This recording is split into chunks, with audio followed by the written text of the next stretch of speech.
श्री स्वामी समर्थ. स्वामी महाराज तुमच्या सर्व चांगल्या इच्छा पूर्ण करो ही स्वामींच्या चरणी प्रार्थना करते आणि आजच्या व्हिडिओला सुरुवात करते. पण त्या अगोदर चॅनलवरती नवीन असाल तर सबस्क्राईब करा आणि शेजारील बेल आयकॉनलाही प्रेस करा, म्हणजे माझ्या सर्व नवीन व्हिडिओंचं नोटिफिकेशन तुम्हाला मिळेल आणि तुम्ही एक पण व्हिडिओ मिस करणार नाही.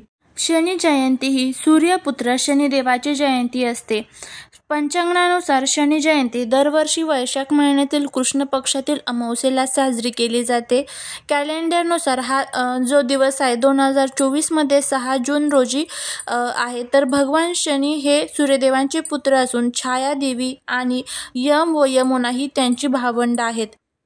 ज्योतिषशास्त्रानुसार नवग्रहांमध्ये भगवान शनीचे प्रथम आणि प्रमुख स्थान आहे, ज्याला न्यायाधीश मानले जाते आणि सर्व नवग्रहांमध्ये शनी हा सर्वात संथ गतीने चालणारा ग्रह आहे. वैदिक ज्योतिषशास्त्राच्या शनीच्या अशुभ ग्रहांमुळे त्याला पापी ग्रह म्हटले गेले आहे. मकर आणि कुंभ राशींचा स्वामी शनिदेव आहे. क्रूर ग्रह म्हणून ओळखला जाणारा शनिदेव काळ्या रंगाचा असून त्याच्याकडे एकूण 9 वाहने आहेत.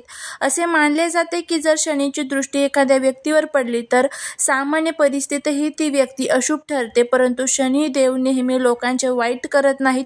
शनिदेवाची कृपा एखाद्या व्यक्तीला गरिबातून राजा बनवू शकते. शनी जयंतीच्या दिवशी खऱ्या मनाने पूजा करणाऱ्याला शनिदेवाची कृपा लवकर प्राप्त होते असं म्हटलं जातं. आपल्या हिंदू धर्मात शनिदेवाला न्यायाचे दैवत म्हणून पूजले जाते आणि शनी जयंतीच्या दिवशी आपण शनिदेवाची पूजा केली तर संपूर्ण कामांमध्ये आपल्याला यश मिळतं. ज्यांनी कठोर परिश्रम, शिस्त आणि प्रामाणिकपणे आपल्या जीवनात तपश्चर्या आणि संघर्ष केला आहे त्यांना न्यायाची देवता शनी यश देते. असं मानलं जातं की ज्या लोकांच्या जन्मपत्रिकेत शनी अशुभ स्थितीत असतो त्यांना शनी 7.5 किंवा ढय्या दरम्यान अनेक संकटांचा सामना करावा लागतो. अशा लोकांना शनी जयंतीच्या दिवशी शनिदेवाच्या पूजनाचा लाभ होतो. शनिदेवाचा आशीर्वाद घेण्यासाठी शनी जयंती हा सर्वोत्तम दिवस असतो.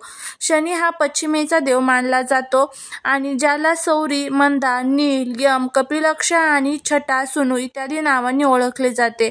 असे मानलं जातं की प्रत्येक व्यक्तीला आयुष्यात एकदा शनिदेवाच्या 7.5ला सामोरे जावे लागते आणि अशा स्थितीत शनिदेव तुम्हाला तुमच्या कर्मानुसार शुभ आणि अशुभ फळ देतात. या दिवशी पूजा केल्याने शनिदेव तुमच्यावर आशीर्वाद देतील, त्यामुळे तुम्हाला यश मिळण्यास मदत होईल आणि दुःख आणि दुःखांपासून मुक्ती होईल. प्रत्येक आईला असं वाटत असतं की माझ्या मुलांची प्रत्येक ठिकाणी प्रगती व्हावी. पण काय होतं की आपण मुलांसाठी खूप उपाय करतो, सेवा करतो, पण कधीतरी त्यांच्या कुंडलीतील शनी ग्रह जो आहे तर तो कुठेतरी कमजोर झालेला असतो आणि त्यामुळे काय होतं की आपल्या जीवनामध्ये म्हणजेच मुलांच्या जीवनामध्ये अनेक संकटे अडचणी चालू होतात. प्रत्येक कामामध्ये जे त्यांनी काम हातामध्ये घेतलेलं आहे तर त्यामध्ये त्यांना अपयश येतं किंवा बघा मुलं हट्टी असतात, चिडचिडे असतात, कोणाचंच ऐकत नाही अशी परिस्थिती असते आणि एक आईला चिंता असते की माझा मुलगा आता घराच्या बाहेर पडलेला आहे तर तो सुखरूप घरी यावा असं प्रत्येक आईला वाटतं. तर मुलांवरती जे काही विघ्न आहे तर ते दूर करण्यासाठी प्रत्येक आईने शनी जयंतीच्या दिवशी आपल्याला हा उपाय करायचा आहे. म्हणजेच कधी तर गुरुवारी तुम्हाला हा उपाय करायचा आहे. हा उपाय म्हणजेच काय तर आपल्याला फक्त काही वस्तू आहेत तर त्या तुम्हाला मंदिरामध्ये दान करायच्या आहेत. आता ही दान वस्तू कशी करायची तर त्याची सुद्धा आपण माहिती घेऊया. सर्वात प्रथम तुम्हाला सर्वांनाच माहीत आहे की शनिदेवांना दान म्हणजेच गरिबांची केलेली सेवा अतिशय प्रिय आहे. जर शक्य झालं तर गरिबांना दान करा, नाही तर मग तुम्ही डायरेक्टली मंदिरामध्ये सुद्धा दान करू शकता. तर तुम्हाला काय करायचं आहे बघा, 1.25 मीटर तुम्हाला काळ्या कलरचा कपडा घ्यायचा आहे. किती? 1.25 मीटर, बरोबर 1.25 मीटर तुम्हाला काळ्या कलरचा कपडा घ्यायचा आहे. तुम्ही दुकानामधून सुद्धा घेऊ शकता. त्यानंतर त्या काळ्या कलरच्या कपड्यामध्ये तुम्हाला 1.25 किलो उडीद असतात बघा, अख्खे सगट उडीद, 1.25 किलो अख्खे सगट उडीद तुम्हाला त्यामध्ये ठेवायचे आहेत. त्याचबरोबर तुम्हाला 11.25 रुपये, आता 11.25 रुपये आपल्याला ठेवता येणार नाही त्यामुळे तुम्ही 11 रुपये सुद्धा फक्त ठेवू शकता.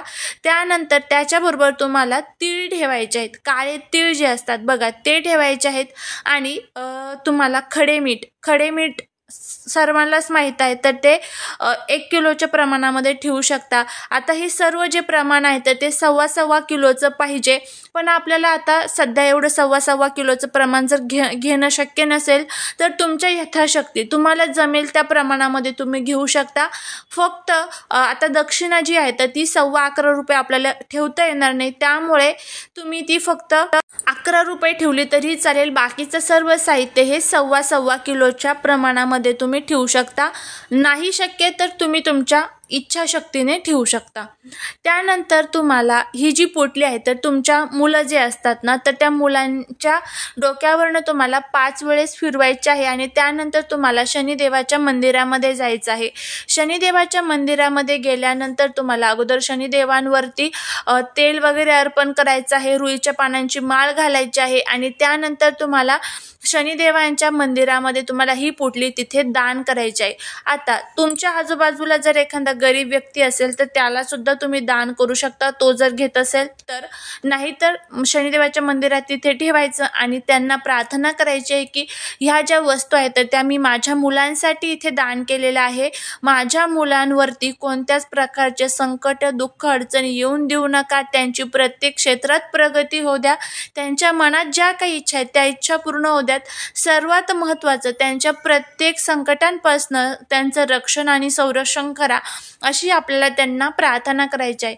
तर अशा पद्धतीने तुम्हाला हा जो उपाय आहे तो करायचा आहे आणि हा उपाय फक्त शनी जयंतीच्या दिवशीच केला जातो. तर नक्की तुम्ही हा जो उपाय तो करा, नक्कीच तुम्हाला याचा फायदा होईल. झालेली सेवा महाराजांच्या चरणी रुजू करते. व्हिडिओ जर आवडला तर लाईक, शेअर आणि सबस्क्राईब करा. श्री स्वामी समर्थ.